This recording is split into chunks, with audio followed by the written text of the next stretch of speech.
Hello friends, आज की हमारी क्लास में लिखाते समय हमने देखा कि एक स्टूडेंट ने प्रयोग शब्द की वर्तनी को अशुद्ध लिखा है। मतलब उन्होंने प्रयोग नहीं प्रयोग लिखा था।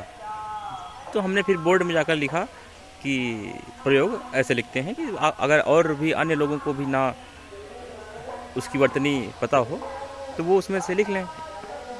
लेकिन फिर हमने सोचा कि अगर प्रयोग शब्द की हिंदी में त्रुटि है किसी एक स्टूडेंट के जिसके पीछे अच्छे नंबर भी आए थे, तो फिर उसके बाद जब आगे और भी ऐसे शब्द आए तो हमने और शब्दों के लिए लिख कर पूछा बोर्ड में कुछ लोगों को उठाकर। तो बिल्कुल आसान शब्दों में भी उन लोगों को संदेह था कि क्या सही है। तो फिर हमने उन शब्दों की सही वर्तनी बताई। वर्तनी मतलब जैसे इंग्लिश का शब्द होता तो कहते कि सही स्पेलिंग बताई, लेकिन वो हिंदी के शब्द थे तो हमने इसलिए हम कह रहे हैं कि उसकी सही वर्तनी बताई। तो हालांकि हमने उनको कुछ कहा नहीं, हमने केवल उन्हें बैठा दिया, फिर बाद में सही जो शब्द है उसको बताया। ऐसा इसलिए क्योंकि अगर किसी को किसी इंग्लिश के शब्द की स्पेलिंग नहीं आ रही है या किसी हिंदी के शब्द के वर्तनी नहीं आ रही है उसको, तो इसमें ये हो सकता है कि वो शब्द उसको बहुत समय से उसके सामने से गुजरा ना हो, बहुत समय से उसने पढ़ा ना हो, या हो सकता है कि पहली ही बार उसके सामने वो शब्द आया हो। तो इसमें उन्हें कुछ कहने की आवश्यकता नहीं है, कुछ निगेटिव कुछ भी। बस ये है कि जैसे इस बार उनको गलत हुए, इस बार हमने बताया, अब वो इसको सीख लें। अगली बार जब वही शब्द आए तब फिर वो त्रुटि ना करें तो अच्छी बात होगी। तो इस बात के लिए किसी को लज्जित नहीं कर सकते हैं, क्योंकि कोई भी शब्द आ सकता है, इंग्लिश का या हिंदी का। कोई भी व्यक्ति इतना परफेक्ट नहीं हो सकता जो इस बात का दावा करे कि हिंदी या इंग्लिश के किसी भी शब्द को वो लिख लेगा। उसे बता दिया जाए तो उसकी स्पेलिंग बता देगा या वर्तनी बता देगा और उसको लिख भी लेगा।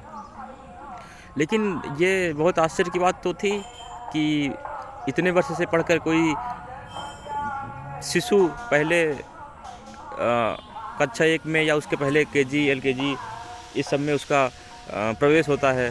इतने वर्ष पढ़कर वो ऊपर आता है, 5, 8, 9, 10, 11 फिर 12।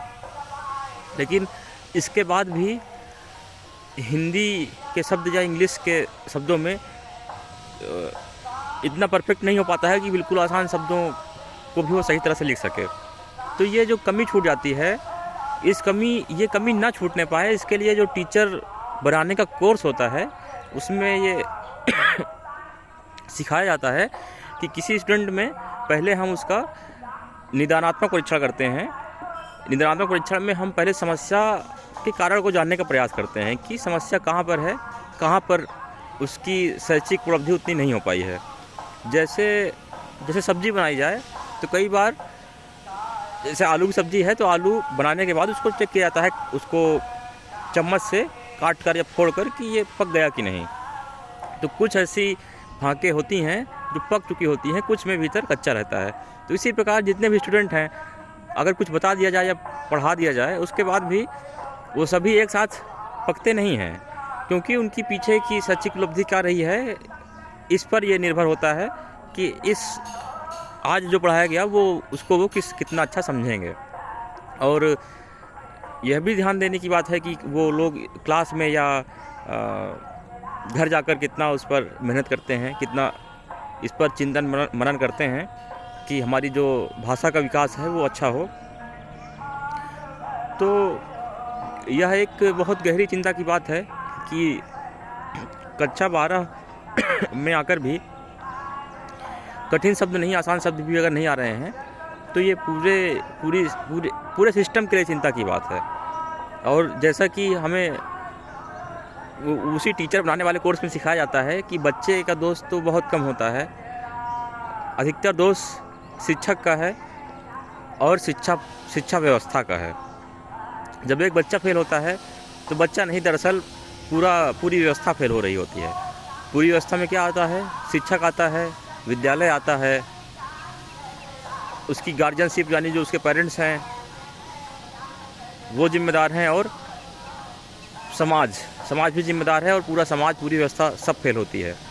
तो अगर हम बच्चे के ऊपर दोष डाल देंगे इस बात का कि उसे एक सामान्य से बिल्कुल साधारण हिंदी का शब्द लिखना नहीं आ रहा है, तो फिर वो जब उसे हम दोषी बनाएंगे, दोषारोपण करेंगे, तो उसके सीखने की संभावना को हम बहुत छीड़ कर देंगे, बहुत कम कर देंगे, वो हतोत्साहित हो जाएगा।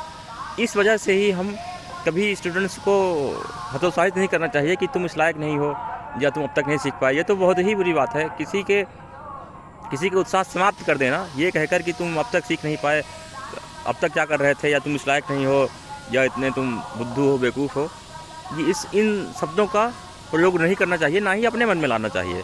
क्योंकि जैसे ही हम ऐसा कह देंगे वैसे ही उसके सीखने की संभावना को हम बहुत छीड़ कर देंगे। इसके बजाय अगर हम प्रोत्साहित करें कि कोई बात नहीं, अभी तक आप नहीं सीखे हैं, आप सीख लेंगे, अब इस पर आप काम कीजिए, आपके साथ जो आपसे जुड़े हुए लोग हैं, आपका विद्यालय, आपके टीचर, वो भी साथ में काम करेंगे, आपकी हेल्प करेंगे। तो ये सकारात्मक पुनर्बलन से हम उनकी जो गैप है, लर्निंग गैप है उनका, उसको हम पूर्ण कर सकते हैं। ये तो रही एक बात। और दूसरी बात यह है कि अभी हम ये गंगा नदी के किनारे खड़े हैं, तो अभी हम सोच रहे थे, ये बगल में एक व्यक्ति मछली पकड़ रहे हैं, इन्होंने मछली हमने देखी पकड़ी भी है। तो हम सोच रहे थे कि ये नदी बहते हुए कितना कुछ देते हुए जाती है, बांटते हुए जाती है।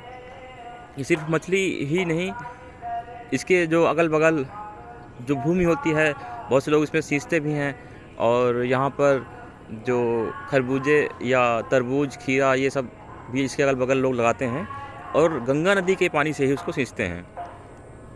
तो ये जो नदी है, ये जो पानी बह रहा है, ये भी पूरा अपने में एक तंत्र है, एक सिस्टम है, जो मानव जाति के लिए बहुत ही अत्यधिक महत्वपूर्ण है। मानव जाति के इतिहास में जितना योगदान या जितना महत्व भूमि का है, पृथ्वी का है, ये पृथ्वी तो ग्रह ही हो गया, जो भूमि है, मिट्टी है, इसका जितना महत्व है, वैसा ही महत्व नदियों का भी है, पानी का है, जल स्रोतों का भी है। तो जब नदी के बारे में हमने ऐसा सोचा, तो फिर हमने सोचा कि जो मिट्टी है, भूमि है, उसके बारे में हम लोग कभी सोचते नहीं हैं, वह भी तो कितना योगदान देती है मानवता को आगे बढ़ाने में, मानवता को जीवित रखने में। तो जैसे इस नदी से मछली मिल रही है, जल मिल रहा है, और भी ये बहुत सी जगहों की गंदगी को साफ़ करते हुए जाती है। तो जो भूमि है उस पर भी खेती होती है, उससे भी हमें मिलता है, और उसमें घास उगती है, उसको जो जानवर हैं वो खाते हैं, और उन घासों में जो कीड़े बैठते हैं उसको पक्षी खाते हैं। तो ये पूरी व्यवस्था जो ये बनी हुई है, चाहे ये पानी की हो, या भूमि की हो, या वायु की हो, वायु की वजह से तापमान मेंटेन रहता है कि हम लोग जी सकें। अगर ये वायु हटा दी जाए तब तो वैसे भी जीना असंभव हो जाएगा। तो सब कुछ इंसान को देता ही है इस प्रकृति में। इंसान वापस क्या देता है, इसका इंसान को ध्यान रखना चाहिए।